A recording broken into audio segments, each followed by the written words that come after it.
Mungkin karena merasa berdosa, mungkin karena merasa melakukan kesalahan-kesalahan atau menganggap dirinya terlalu rendah, tidak pantas lagi hidup, atau mungkin karena masalah macam-macam yang melibat diri kita, sehingga tidak siap lagi hidup, tidak berani hidup.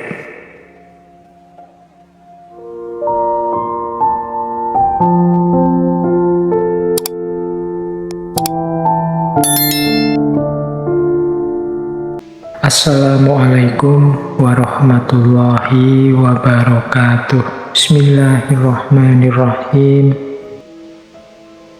Ini di antara gagasan-gagasan eksistensialnya Dostoyevsky yang ada dalam novel-novelnya. Nah, kita lanjutkan sekarang. Kalau tadi tentang kenyataan manusia, sekarang tentang seperti apa sih manusia yang eksis itu. Nah, ini saya ambil lagi dari beberapa novel-novel beliau. Yang pertama, ini ada kalimat penegas dari Crime and Punishment. Di situ ada kalimat begini: hanya untuk hidup, hidup dan hidup. Hiduplah seperti apapun caranya. Ini menurut saya ya kunci manusia yang eksis itu ya pertama dia harus hidup. Siap hidup, berani hidup. Kan banyak orang yang tidak berani lagi hidup, tidak siap lagi hidup, putus asa, tidak mau tegak lagi. Mungkin karena merasa berdosa, mungkin karena merasa melakukan kesalahan-kesalahan atau menganggap dirinya terlalu rendah, tidak pantas lagi hidup, atau mungkin karena masalah macam-macam yang melibat diri kita, sehingga tidak siap lagi hidup, tidak berani hidup. Tapi pesannya Dostoyevsky hanya untuk hidup, hidup dan hidup saja. Hiduplah entah dengan cara apa. Urusan cara, model, isi, orientasi, terserahlah. Seperti apa yang engkau inginkan, asal engkau tetap hidup.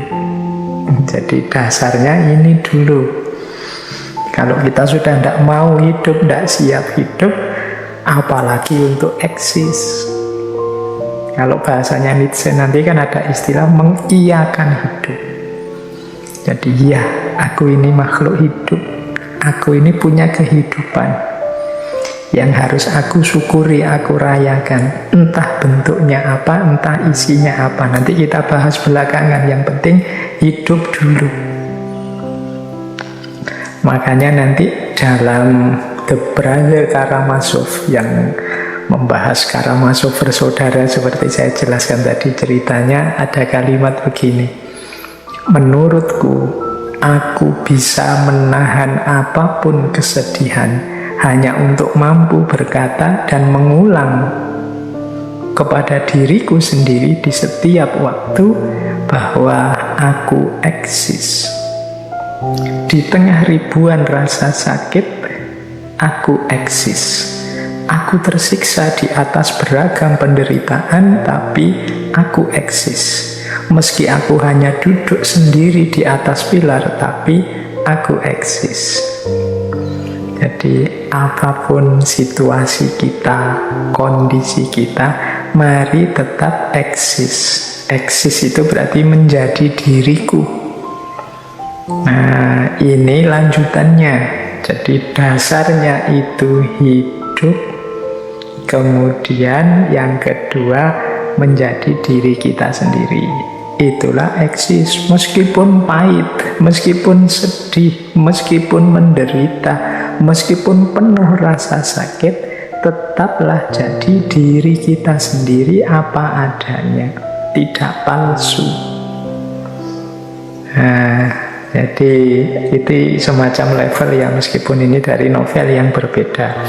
Diawali dari tuntutan untuk kita tetap hidup, kemudian selanjutnya ayo eksis, hidup sesuai versi yang kita inginkan. Nah, kalau sudah level 2 ini baru level ketiga. Ini masih dari novel The Brother Karamazov. Kata Dostoyevsky, misteri dari eksistensi manusia tidak hanya terletak dalam hidupnya saja, namun dalam menemukan tujuan hidup. Ini lanjutannya. Jadi aku eksis sesuai yang aku inginkan dan aku tahu tujuanku kemana. Inilah manusia yang eksis. Jadi bukan yang asal eksis, tidak tahu mau kemana, untuk apa. Yang asal eksis itu ya kemungkinan dia tidak sadar tentang dirinya. Jadi misterinya manusia itu bukan bahwa dia hidup, tapi dia punya tujuan hidup. Ini yang jadi kunci membedakan manusia dengan binatang. Tidak asal ada, tidak asal eksis, tapi juga punya tujuan, punya orientasi. Makanya dalam eksistensialisme seperti saya jelaskan tadi, tampak upaya manusia untuk memaknai hidupnya, membentuk hidupnya, mewujudkan tujuan-tujuan hidupnya. Nah, ini level 3. Jadi yang pertama tadi, ayo hidup, ayo eksis, ayo punya tujuan, biar hidup dan eksistensi kita tidak asal-asalan. Nah, baru kemudian yang keempat. Kalau ini saya ambil dari Crime and Punishment. Ada kalimat begini: melakukan kesalahan karena mengikuti jalan kita sendiri itu lebih baik daripada menempuh kebenaran hanya karena mengikuti jalannya orang lain. Nah, yang keempat ini lanjutannya. Jadi kita tadi kan eksis menjadi diri kita, menetapkan tujuan. Itu harusnya versi kita, tidak sekedar ikut-ikutan. Kalau hanya ikut-ikutan, ya kita tidak jadi eksis, tidak jadi diri kita. Ayo menetapkan tujuan, ayo mengorientasi hidup sesuai dorongan dari dalam diri kita. Lupa kalau kita membaca buku, belajar, mendengarkan orang lain menasehati dan lain sebagainya, itu kan boleh, tapi nanti keputusan apa yang kita ambil, apakah nasihat itu kita terima atau tidak, apakah isinya buku kita setujui atau tidak, apakah ceramah ini saya sepakati atau tidak, itu keputusanku sendiri.